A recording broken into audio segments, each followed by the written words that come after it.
I was going to tell you a really funny story about something that happened this week during the first week at Institute, and then I realized that the story wasn't funny at all, not even kind of funny. And the only reason I thought it was funny at the time is because I and everyone around me was completely exhausted, a little bit sleep deprived, and laughing to keep from crying. And so that is what I've titled the first week of Institute.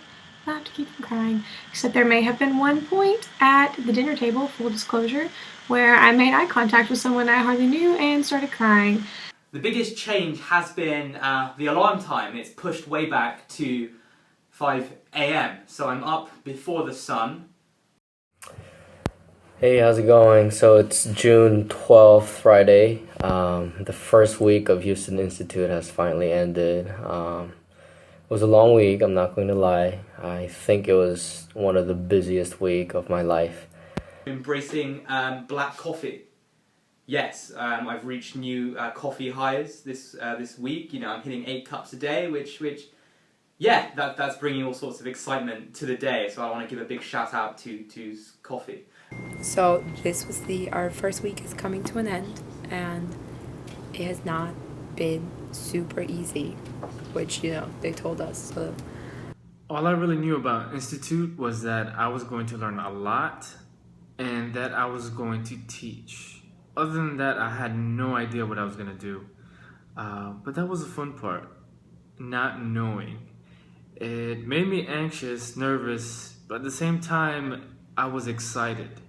And the first week at induction was a time that I was fired up from everything we talked about, and I'm sure it fired everybody else up. And it got us ready for these 5 weeks that we're going to endure. At the same time, I met so many people at induction that, I see them here, and apart from that, I get to meet others from all over the country. And us working together and knowing and having the same mentality is like, it makes it so easy for us. We work here as a group, as a team, and we accomplish our goals. It's nuts. It's so much to process, and you're just sitting there thinking, how am I going to deal with this? How am I going to develop my skills as a teacher in this environment? And it takes time, and you have to allow yourself that time to process things. I think we've realized now what work is going to feel like, and it's going to be hard. And right now we're still having things like given to us, like here's a lesson plan, learn how to execute it. And suddenly soon we're going to be making our own, which is exciting. Challenges are exciting, but also that's going to be hard. I really struggle maintaining a neutral tone. I think about myself and I'm not really neutral about anything at all, ever. I'm either extremely passionate or passionate in the opposite sense, in that I really, really hate and dislike something. So when I'm practicing no-nonsense nurturing, one of the big things, of course, is to keep a neutral tone, and I just struggle with it. I can't yet do it. The real tough part was really, attending the sessions, being awake, and what I mean by awake is, really being critically thinking all the time as we absorb these new information and these sort of know-hows that we can, learn and implement in our classrooms. but I think yesterday the responsibility of what we're embarking on really hit home, and today it hit home even more because we got our roster for our kids. So it's like, they're coming, and are we ready? And the answer to that is, I'm not so sure. It's been rough adjusting.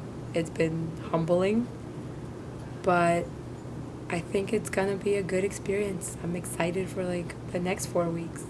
Thrilled to be meeting the kids, right? That's why we're here. We're all here to teach kids as people, as humans, and I look forward to getting to know them and to build relationships that'll help me perform in the classroom. I wanna know what teams they support. I wanna know what music they listen to. It's probably the same as me, to be honest. I wanna know the trends. I wanna know what's hip and what's happening right now. And I just wanna, it sounds cheesy, but I just wanna love these kids because we perform best when we're working with love, right? Yeah, teaching is the heart's work, and I just can't wait to put my heart on the line and get stuck in. Shout out to Fondren Middle School.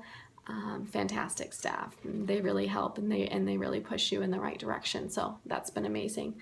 My greatest takeaway from this week's professional development is that whatever you do in that classroom, you own it, and you make sure that those kids, they know that you care about them, that you love them, and that you're going to be there to empower them and to help them discover who they are. As time went on, as the days passed, we were able to put everything together, and it made sense.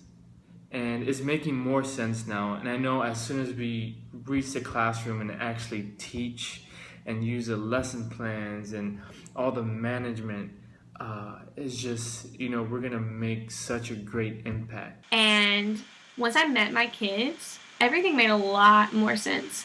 And I could look at them and I imagined them when I was doing my execution protocols. And it was something a lot easier to explain. Like, how do you explain addition and subtraction on a third grade level? That was something I haven't done a lot, and I had to figure out how to do this week. This is what TFA is. This is the standard. This is what we do. And it's not easy. It's not easy to disrupt the system.